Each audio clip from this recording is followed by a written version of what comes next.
नमस्कार दोस्तों, स्वागत है आपका आपके पसंदीदा चैनल नॉलेज विशेष पर। आज की जो हमारी टेस्ट सीरीज़ है वो 40 नंबर की टेस्ट सीरीज़ है। इससे पहले हम 39 टेस्ट सीरीज जो है अपलोड कर चुके हैं। यदि आपने अभी तक उनको नहीं देखा है तो वीडियो के डिस्क्रिप्शन बॉक्स में आपको प्लेलिस्ट का लिंक मिल जाएगा, आप उस पर क्लिक करके सारे के सारे वीडियोज़ जो एक साथ देख सकते हो। गाइज, आपके एग्जाम के पॉइंट ऑफ व्यू से जितने भी मोस्ट इंपॉर्टेंट क्वेश्चन हो सकते हैं, हम डेली टॉप 25 क्वेश्चंस की 4 वीडियो लेकर आते हैं, जिनसे हम आपको 100 क्वेश्चन जो है कंप्लीट कराते हैं। और जितना हो सकता है मोस्ट इंपॉर्टेंट क्वेश्चन जो हम अपनी वीडियो में लेकर आते हैं। तो गाइज, आप इस वीडियो को स्किप बिल्कुल भी मत कीजिएगा। और आपसे चलते चलते एक और रिक्वेस्ट करेंगे, यदि आपको ये वीडियो पसंद आए तो प्लीज़ गाइज आप इस वीडियो को जितना ज़्यादा से ज़्यादा हो सके शेयर जरूर कीजिएगा। चलिए देखते हैं हमारा पहला क्वेश्चन। तो ये रहा हमारा पहला क्वेश्चन। प्रथम पंचवर्षीय योजना में अर्थव्यवस्था के किस क्षेत्र पर बल दिया गया था?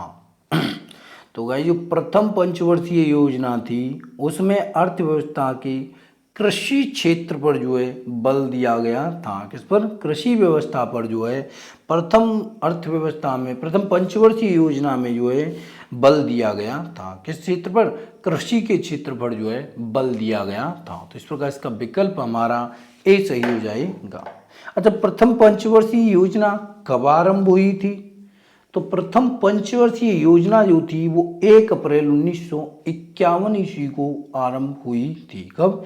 1 अप्रैल 1951 ईस्वी को ये जो है आरंभ हुई थी। तो इस प्रकार इसका विकल्प हमारा बी सही हो जाएगा। अगला क्वेश्चन देखते हैं। क्षेत्रीय ग्रामीण बैंकों की स्थापना भारत में कब की गई थी? तो क्षेत्रीय ग्रामीण बैंकों की जो स्थापना थी वो की गई थी गाइस 2 अक्टूबर 1975 को। कब? 2 अक्टूबर 1975 को क्षेत्रीय ग्रामीण बैंकों की जो स्थापना की गई थी। तो इस प्रकार इसका विकल्प हमारा सी सही हो जाएगा। अगला क्वेश्चन देखते हैं। इको पार्क क्या है? तो गाइस, बात करें हम इको पार्क की तो आपको इको पार्क हो जाता है पर्यावरण अनुकूली उपभोक्ता उत्पादन को नामपत्रित करने की योजना को इको पार्क कहा जाता है। क्या?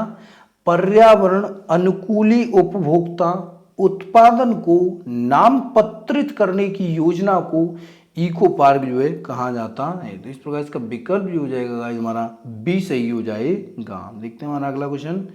नीति आयोग का प्रधान अध्यक्ष कौन होता है? तो जो नीति आयोग के जो प्रधान अध्यक्ष होते हैं वो हमारे देश के प्रधानमंत्री होते हैं। प्रेजेंट टाइम पर हमारे देश के प्रधानमंत्री श्री नरेंद्र मोदी जो है वो नीति आयोग के अध्यक्ष हैं। तो इस वजह इसका विकल्प हमारा ए सही हो जाएगा।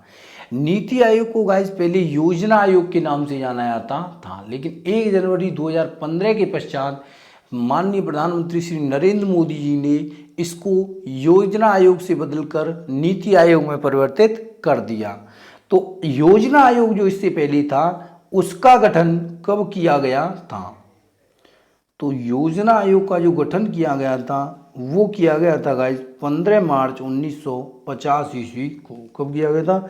15 मार्च 1950 ईस्वी को जो है योजना आयोग का गठन किया गया था। और नीति आयोग का 1 जनवरी 2015 से जो है योजना आयोग का नाम बदलकर नीति आयोग जो है कर दिया गया था। चलिए गाइस, देखते हैं हमारा अगला क्वेश्चन। संविधान के 42वें संशोधन से किस विषय को राज्य सूची से समवर्ती सूची में हस्तांतरित किया गया? तो जो संविधान का 42वां संविधान संशोधन जो था उससे राज्य सूची से समवर्ती सूची में जो विषय स्थानांतरित किया गया था वो शिक्षा की गई थी। राज्य सूची से जो है समवर्ती सूची में स्थानांतरित कर दी गई थी। तो इस प्रकार इसका विकल्प हमारा सी सही हो जाएगा। देखते हैं हमारा अगला क्वेश्चन। राज्य का उच्चतम विधि अधिकारी कौन होता है? तो जो राज्य का उच्चतम विधि अधिकारी होता है वो होता है एडवोकेट जनरल। एडवोकेट जनरल जो होते हैं वो राज्य के उच्चतम विधि अधिकारी होते हैं। तो इस प्रकार इसका विकल्प हमारा बी सही हो जाएगा। अगला क्वेश्चन देखते हैं। भारत के कुछ भागों में पेयजल निम्नलिखित में से कौन से प्रदूषक पाए जाते हैं? तो पेयजल में प्रदूषक कौन कौन से पाए जाते हैं, ये गाइज आपसे पूछा गया है। तो पेयजल में जो प्रदूषक पाए जाते हैं गाइज, वो पाए जाते हैं आर्सेनिक, फ्लोराइड। आर्सेनिक और फ्लोराइड जो हैं ये दोनों ही प्रदूषक जो है पेयजल में पाए जाते हैं। तो इस प्रकार गाइज हमारा विकल्प जो हो जाएगा वो ए सही हो जाएगा। आर्सेनिक और फ्लोराइड जो है प्रदूषक पाए जाते हैं पेयजल के अंदर। चलिए गाइज देखते हैं हमारा अगला क्वेश्चन। अगला क्वेश्चन है हमारा, राज्यपाल नियुक्त हो, सॉरी गाइज ज़्यादा ही बड़ा हो गया। राज्यपाल नियुक्त होने के लिए कम से कम कितनी आयु होनी चाहिए? तो राज्यपाल नियुक्त होने के लिए व्यक्ति की आयु कम से कम 35 वर्ष होनी चाहिए। कितनी? कम से कम 35 वर्ष उसकी आयु जो है होनी चाहिए। तो इस प्रकार इसका विकल्प हमारा सी सही हो जाएगा। गाइस वीडियो में आगे बढ़े उससे पहले आपसे एक रिक्वेस्ट करना चाहेंगे, यदि आपको कोई वीडियो पसंद आ रहा है तो प्लीज़ गाइस आप इस वीडियो को जितना ज़्यादा से ज़्यादा हो सके शेयर कीजिए, अपने दोस्तों के साथ शेयर कीजिए। आप जिस भी एजुकेशन ग्रुप से जुड़े हो आप उसमें शेयर कीजिए, या कहीं भी आप व्हाट्सएप के साथ जुड़े हो, फेसबुक के साथ जुड़े हो, उस पर भी आप शेयर कर सकते हो। देखते हैं हमारा अगला क्वेश्चन, राज्य का मुख्यमंत्री किसके प्रति उत्तरदायी होता है? तो राज्य के जो मुख्यमंत्री होते हैं वो गाइस विधानसभा के प्रति उत्तरदायी होते हैं। राज्य के जो मुख्यमंत्री होते हैं वो विधानसभा के प्रति उत्तरदायी होते हैं। तो इस प्रकार इसका विकल्प हमारा डी सही हो जाएगा। देखते हैं अगला क्वेश्चन। अगला क्वेश्चन है गाइस हमारा, राज्य के राज्यपाल अपने कार्यों के लिए किसके प्रति उत्तरदायी होते हैं? तो जो राज्य के राज्यपाल जो होते हैं वो अपने कार्यों के लिए राष्ट्रपति के प्रति उत्तरदायी होते हैं। किसके प्रति? राष्ट्रपति के प्रति उत्तरदायी होते हैं। गाइस इन्हें राष्ट्रपति कभी भी हटा सकते हैं और कभी भी इनको कहीं भी ट्रांसफर कर सकते हैं। अगला क्वेश्चन देखते हैं, राज्य के उच्च न्यायालय के न्यायाधीशों की अवकाश प्राप्त की आयु क्या है? Very very most important question है।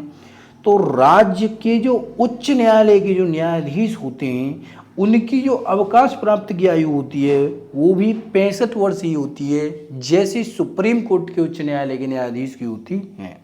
सुप्रीम कोर्ट का जो न्यायाधीश 65 वर्ष की आयु में रिटायर होगा तो उच्च न्यायालय का न्यायाधीश भी 65 वर्ष की आयु में ही रिटायर होता है। अगला क्वेश्चन देखते हैं। अगला क्वेश्चन हो जाता है हमारा, किसी राज्य में सामान्यतः किसके परामर्श पर राष्ट्रपति शासन लागू किया जाता है? तो राष्ट्रपति शासन जो लागू किया जाता है वो राज्यपाल के परामर्श पर लागू किया जाता है। किसके पर? राज्यपाल के परामर्श पर लागू किया जाता है। जो राज्यपाल ये देख लेता है कि सामान्य स्थिति नहीं चल रही है तब राज्यपाल जो है राष्ट्रपति जी को ये कहता है कि आप जो है हमारे प्रदेश में राष्ट्रपति शासन लागू कर दीजिए। तो किसके परामर्श पर लागू किया जाता है? राज्यपाल के परामर्श पर ये जो लागू किया जाता है। तो इस प्रकार इसका विकल्प हमारा ए सही हो जाता है। अगला क्वेश्चन देखते हैं, गोवा राज्य किस उच्च न्यायालय के क्षेत्राधिकार में आता है? तो गाइस गोवा राज्य जो है वो मुंबई के क्षेत्राधिकार में आता है। महाराष्ट्र का जो उच्च न्यायालय है उसके क्षेत्राधिकार में आता है गोवा राज्य का उच्च न्यायालय। गोवा राज्य जो है वो मुंबई राज्य के महाराष्ट्र राज्य के जो उच्च न्यायालय के अंतर्गत आता है। महाराष्ट्र का जो न्यायालय है वो मुंबई में है। अगला क्वेश्चन देखते हैं, राज्य के राज्यपाल को उसके पद से कौन हटा सकता है?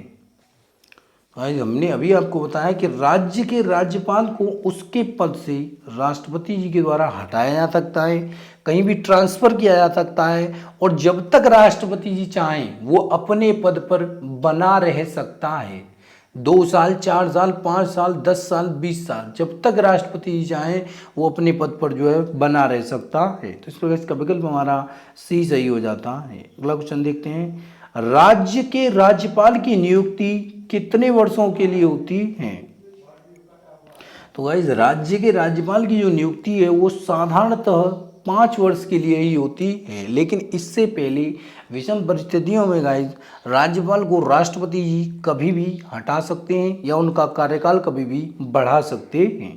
अगला क्वेश्चन देखते हैं। अगला क्वेश्चन हमारा, निम्न विदेशी यात्रियों को कालानुक्रम व्यवस्थित कीजिए। इसमें पूछा गया है गाइस इनमें से कौन सा यात्री जो है पहले आया उसके बाद जितने भी यात्री आए आप उनको एक क्रम से व्यवस्थित कीजिए। तो देखते हैं गाइस इनमें कौन सा यात्री पहले आया था। तो गाइस इनमें जो सबसे पहले आने वाले यात्री थे चंद्रगुप्त मौर्य के समय में आए थे मैगस्थनीज, उसके बाद आए थे फान, और उसके बाद आने वाला जो यात्री था वो संगयून था, और उसके बाद जो आने वाला यात्री था वो हिनसांग था, सबसे लास्ट में आया था इत सिंह। तो चलिए एक बार गाइस हम इसकी जो है नंबरिंग कर देते हैं कि कौन जो है पहले आया था। तो नंबर 1 पर आने वाले थे, सॉरी गाइस थोड़ा बड़ा कर लेते हैं, नंबर 1 पर आने वाले थे मैगस्थनीज। नंबर 1 पर जो विदेशी यात्री आए थे वो थे मैगस्थनीज। नंबर 2 पर जो यात्री आए थे वो थे फान, और नंबर 3 पर जो यात्री आए थे वो थे संगयून, और नंबर 4 पर जो यात्री आए थे वो थे हिनसांग, और नंबर 5 पर जो यात्री आए थे वो थे इत सिंह। सॉरी नंबर 5 पर ये जो यात्री आए थे। तो आप इनको एक बार नोट कर लीजिए। तो इनका कालानुक्रम यदि हम देखें तो हो जाएगा 3, 2, 4, 5 और 1। तो इस पर हमारा विकल्प जो है बी सही हो जाएगा। चलिए ये हमारा विकल्प जो है बी सही हो जाएगा कि यात्रियों का जो कालानुक्रम है वो इस प्रकार होगा, मैगस्थनीज, फान, संगयून, हिनसांग और इत सिंह जो है इनके कालानुक्रम के अनुसार व्यवस्थित हैं। तो इस प्रकार इसका विकल्प हमारा बी सही हो जाएगा। देखते हैं हमारा अगला क्वेश्चन, हर्ष तथा पुलकेशन द्वितीय के मध्य हुए संघर्ष की जानकारी कहाँ से मिलती है? तो हर्षवर्धन तथा पुलकेशन द्वितीय के मध्य जो संघर्ष हुआ था, जो युद्ध हुआ था, उसकी जानकारी हमें ऐहोल अभिलेख से मिलती है। किससे? ऐहोल अभिलेख से जो है मिलती है। तो इस प्रकार इसका विकल्प हमारा ए सही हो जाता है। अगला क्वेश्चन देखते हैं, गुगली शब्द किस खेल से संबंधित है? तो गुगली जो शब्द है गाइस वो क्रिकेट से संबंधित है। किससे? क्रिकेट से संबंधित है। यदि आपको वीडियो पसंद आ रहा हो तो आपसे एक रिक्वेस्ट करेंगे, आप इस वीडियो को जितना ज़्यादा से ज़्यादा हो सके अपने दोस्तों के साथ शेयर कीजिए, अपने एजुकेशन ग्रुप में शेयर कीजिए, या आपका कोई भी दोस्त एजुकेशन की तैयारी कर रहा है तो आप उसके साथ भी इस वीडियो को शेयर ज़रूर कीजिए, ताकि जो हमारी टॉप 25 क्वेश्चन की डेली 4 वीडियोज़ आती हैं उनका सभी भाई जो है लाभ उठा सकें। देखते हैं हमारा अगला क्वेश्चन, इसमें एक कथन दिया हुआ है और एक कारण दिया हुआ है, आपको बताना है कि इनमें से कौन सा जो है वो सही हो जाता है। चलिए देखते हैं, कथन क्या कहा गया है, चाय तथा कहवा दोनों नीलगिरी पहाड़ियों में उगाए जाते हैं। तो चाय तथा कहवा दोनों ही नीलगिरी पहाड़ियों में उगाए जाते हैं, उगाए तो जाते हैं वहां पर, ये बात तो बिल्कुल सत्य है। दोनों फसल उगाने के लिए समान पारिस्थितिक दशाओं की आवश्यकता रखते हैं, तो इसीलिए तो नीलगिरी पहाड़ी में उगाए जाते हैं दोनों एक साथ, तो ये बात भी गाइस बिल्कुल सत्य है। तो कारण जो है वो कथन की व्याख्या भी बिल्कुल सही कर रहा है। तो इस प्रकार इसका विकल्प हमारा ए सही हो जाता है। ए तथा आर दोनों ही सही है, और रीजन जो है वो कथन की सही व्याख्या भी कर रहा है। तो इस प्रकार इसका विकल्प हमारा ए सही हो जाता है। अगला क्वेश्चन देखते हैं, चेकमेट शब्द किस खेल से संबंधित है? तो गाइस चेकमेट शब्द की यदि हम बात करें तो चेकमेट शब्द जो है वो शतरंज से संबंधित है। किससे? चेकमेट शब्द शतरंज से संबंधित है। अगला क्वेश्चन देखते हैं, डायमंड किस खेल के परिसर को कहा जाता है? तो डायमंड की बात करें तो डायमंड बेसबॉल के परिसर को कहा जाता है। किसके को? डायमंड बेसबॉल के परिसर को जो है कहा जाता है। अगला क्वेश्चन देखते हैं, यहाँ कुछ कथन दिए हुए और एक कारण दिया हुआ है, तो उसको आपको बताना है कि सही है या गलत है। उत्तर गुप्त काल में प्रशासन की प्रकृति सामंतीय थी। बिल्कुल ये बात बिल्कुल सही है कि उत्तर गुप्त काल में प्रशासन की प्रकृति सामंतीय थी। इस काल में भूमि अनुदान प्रदान नहीं किया गया। नहीं गाइस, ऐसी बात को कुछ नहीं है कि भूमि अनुदान प्रदान ना किया गया हो। भूमि अनुदान तो ये लोग देने लगे थे, गुप्त लोग जो है वो भूमि अनुदान तो देते थे। तो आर जो वो गलत हो जाएगा हमारा। तो इसका केवल ए सही है और हमारा विकल्प सी सही हो जाता है। चलिए देखते हैं हमारा अगला क्वेश्चन। अगला क्वेश्चन हमारा, दक्षिण एशियाई क्षेत्रीय सहयोग संगठन सार्क का मुख्यालय कहाँ है? तो दक्षिण एशियाई क्षेत्रीय सहयोग संगठन जो सार्क है उसका मुख्यालय काठमांडू में है। कहाँ है? काठमांडू में है। तो इस प्रकार इसका विकल्प हमारा बी सही हो जाएगा। गाइस जितना ज़्यादा से ज़्यादा हो सके इस वीडियो को शेयर कीजिए। आप जिस भी एजुकेशन ग्रुप में जुड़े हुए हो या अपने दोस्तों के साथ जुड़े हो तो प्लीज़ गाइस आप इस वीडियो को जितना ज़्यादा से ज़्यादा हो सके शेयर जरूर कीजिएगा। चैनल पर नए हो चैनल को सब्सक्राइब कर लीजिए, बेल आइकन को प्रेस कर लीजिए ताकि जब भी वीडियो डाली है उसकी अपडेट आप तक पहुँचती रहे। धन्यवाद।